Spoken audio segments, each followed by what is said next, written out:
on tomorrow, 'cause you forgot yesterday. I gave you my love to borrow, but you just gave it away. You can't expect me to be fine, I don't expect you to care. I know I've said it before, but all of our bridges burned down. I wasted my nights, you turned out the lights. Now I'm paralyzed, still stuck in that time when we called it love. But even the sun sets in paradise. I'm at a payphone trying to call. And good afternoon. You're listening to 93.5 FM, National Broadcasting of Thailand, Nakhon Thammarat. And that was a nice tune, Blast from the Past. And let me welcome to the program Miss Husna, our co-host today on Harbinger. Hi. Do you remember what the song was? I'm not sure. Oh, okay. That might for Maroon 5, but that is the cover one. Oh, I see. Did you select that one? No, it's not mine. Oh, okay. That's what I was waiting for. Well, today we're going to continue on with Words in Their Stories, or rereadings of VOA programs. But today, before we get started, do we have any announcements? Yes, we have the Sound of Music presented by English major student. That's right. And what is the production again? It's the Sound of Music. The Sound of Music. So our students are going to sing and dance. Wait a minute. Is Ajahn Kami going to sing and dance also? I'm not sure, but Ajahn Poom will be part of it. Oh, is that right? Ajahn Poom is going to dance and sing? I think so. Oh, my goodness. All right. Well, you're listening to 93.5 FM, National Broadcasting of Thailand, in Nakhon Thammarat. And this is the Harbinger program. Now, the Harbinger program was created for the people of Nakhon Thammarat to listen to a native speaker and to a Thai speaker who speaks English quite well. Yes. And so you can listen to English in a natural setting. And by doing that, we hope that you improve your English language listening skills. Okay. Are there any more announcements? We are going to have holidays next week on Friday, I think. Oh, that's right. Let's see. That's the 19th.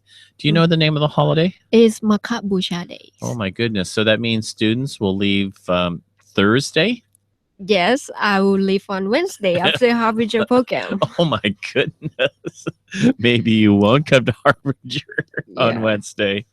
Okay. Well, now let's begin. So today we're going to talk about a very famous writer, actor, playwright. Probably people have said he is the most famous English writer in the world or ever. And his name, of course, is William Shakespeare. William Shakespeare is probably the most famous English writer ever. Now, historians think Shakespeare was born on April 23rd in 1564. They believed he died exactly 52 years later on the same day. But historians and the rest of us actually know very little about the personal life of Shakespeare. Some researchers even suggest that he did not write all the plays that are credited to him. But let's put that mystery aside. What we do know is this: the language of Shakespeare is alive and well in modern, everyday English. Even if an English speaker knows nothing about Shakespeare, they will surely know some of his expressions. And I'm not even talking about saying like to be or not to be or wherefore art thou Romeo. Most people already know that those lines come from Shakespeare. The playwright invented many more words and expressions that we continue to use every day. Perhaps this is best explained as a theatrical rather. As Shakespeare wrote, all the words are staged and all the men and women marry players. Okay. Now, let's pretend two friends are in a crowded theater and they're waiting for a performance of Shakespeare to begin. One is a Shakespeare buff. By the way, we'll repeat words that we are going to later on in our program. We'll give you the definition in case you don't know. So if I repeat the word such as buff, this means who knows a lot about the playwright. The other person thinks he knows very little about Shakespeare, but he may know a lot more than he thinks. You're listening to 93.5 FM, National Broadcasting of Thailand, Nakorn Si Thammarat, and this is the Harbinger program. And we are talking about William Shakespeare. Okay, so now let's set the story. Before the curtain rises, let's listen to their conversation. What took you so long? The play is starting soon. I wanted to buy something to eat, but that turned out to be a wild goose chase. Wild goose chase? This theater doesn't have any food. I thought you went home. Why would I leave? Because you don't like Shakespeare. It is not that I don't like Shakespeare. I just don't know Shakespeare. I suspect you know more than you think. What do you mean? Well, the term wild goose chase comes from Shakespeare's play Romeo and Juliet. Years ago, it kind of meant a horse race, but now it means a hopeless search for something you cannot find. Well, I wish you would have told me that this theater doesn't serve food before my wild goose chase. I'm so hungry. A friend has been staying with me for the past month and he is eating me out from house and home. Eating me out from house and home. There is nothing left in my house to eat. That's another expression from Shakespeare. It comes from the play Henry IV. What expression? I'm hungry? No. To eat someone out of house and home, it means that someone eats all the food in your house, like your friend. And in Shakespeare's play, Mistress quickly says to the king, "He hath eaten me out of house and home. He hath put all my substance into that fat belly of his." Oh, that is exactly what is happening, just like in Henry IV. You're listening to 93.5 FM, National Broadcasting of Thailand. And it's time for our first music break. What are we going to listen to? Yes, today our song is from the car advertisement. I'm not sure whether you haven't heard of it or not, but the song is the Hello from Martin Solveig. Okay. Well, stay tuned. We have more of the Harbinger program and more on Shakespeare. Stay tuned. Enjoy.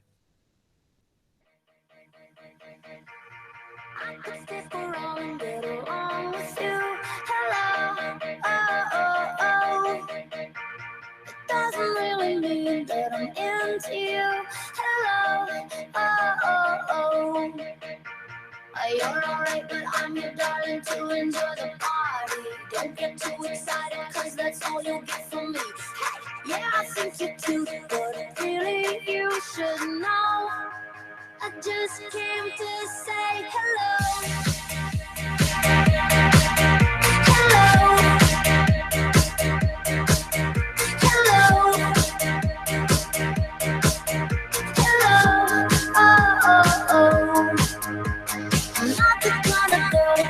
Stop with you, hello,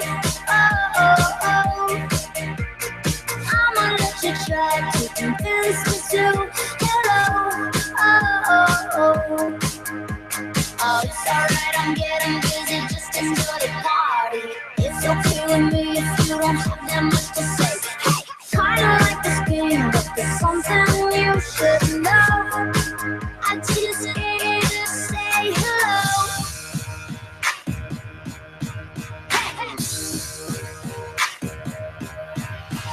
I could stick around and get along with you. Hello, doesn't really mean that I'm into you. Hello, you're alright, but I'm your darling to enjoy the party. You're alright, but I'm darling to enjoy the party. You're alright, I'm darling to the party. You're alright, I'm darling to the party.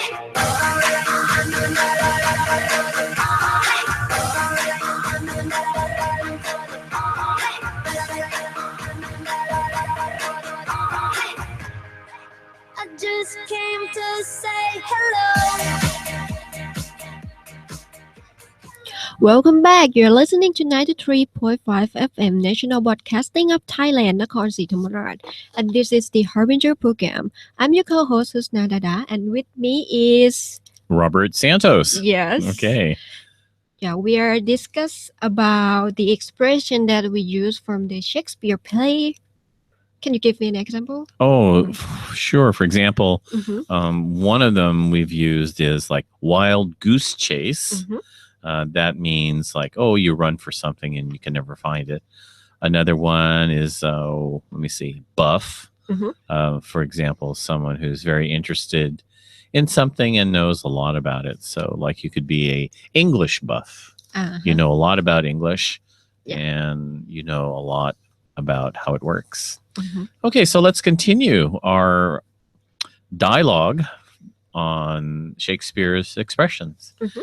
Okay, so continuing on. So remember that these are two friends who are waiting for a play to begin, and one person doesn't know that he's using Shakespearean expressions, and the other person is the Shakespearean buff is saying, no, yes, you do. Yes, you do. Mhm. Okay, so here we go. Okay, so why has your friend been staying away from you so long? He said he got into a little trouble with the laws and need to lie low for a while. Staying out of sight until troubles passes is always great advice. In fact, Shakespeare wrote that advice for Antonio in Much Ado About Nothing. The exact words were, if he could right himself with quarreling, some of us would lie low. When you start talking about Shakespeare, I really got lost. It's all Greek to me. It's all Greek to me. I just cannot understand any of it. Well, I think you must understand a little bit because you seem to be using all the expressions all the time. It's Greek to me is from the play Julius Caesar, and it's one way to tell someone you don't have a clue of what's going on. I have to say I'm a little jealous that you know so much about Shakespeare, and I'm not one to fall victim to the green eye monster. Green eye monster. Guess what? Don't tell me that expression is also from Shakespeare. I thought it was came from the fact that feeling bitter kind of makes you feel sick, and sick people often look green. You're right, but Shakespeare's time, the green color, was most commonly linked with bad health. And in his play Othello, Shakespeare turned this idea into being sick with a disease into a condition, being sick with jealousy. You know, there are many other playwrights out there. Shakespeare is not the be all and end all, of English writers. Well, no one ever said he was the most important person in the English speaking world, but now that you've said it, be all and end all is my favorite Shakespeare expression, and it comes from my favorite play, Macbeth. As Macbeth is preparing to kill the king, he says, but this blow might be the be all that ends all. I really don't know that Shakespeare was such an influence on the way we speak today. I just thought he was far from college professor and people do nothing but go to the theater. Hey, Seriously, it's fun to find out that so many kinds of words and expressions are still used today. did you know that Shakespeare even invented the knock knock joke? Really? Knock knock, Who's there? orange. Orange who? Orange, aren't you glad I didn't quote Shakespeare again? Yes, I am. Now be quiet. The play is about to start and I don't want to miss a word. We hope you enjoyed this special words and their stories rereading, celebrating the writer William Shakespeare, and have fun using these Shakespearean expressions that you heard today. And do you have a favorite Shakespeare play? Have you ever heard of Shakespearean expressions? Yes, I like what I like the most is it's all Greek to me. I use all the time with my friend, but I don't know that it's come from Shakespeare. Yeah, well, I didn't know that one either. I think for me, the one I've heard a lot, but I've never really knew that it came from Shakespeare was the green-eyed monster. Yeah. And it's a noun, and it means jealousy thought of as a monster that bites or attacks Yeah. people. Yeah, but if you talk to me, I would thought that you're sick or something, not Oh. jealousy thought. Oh, I see.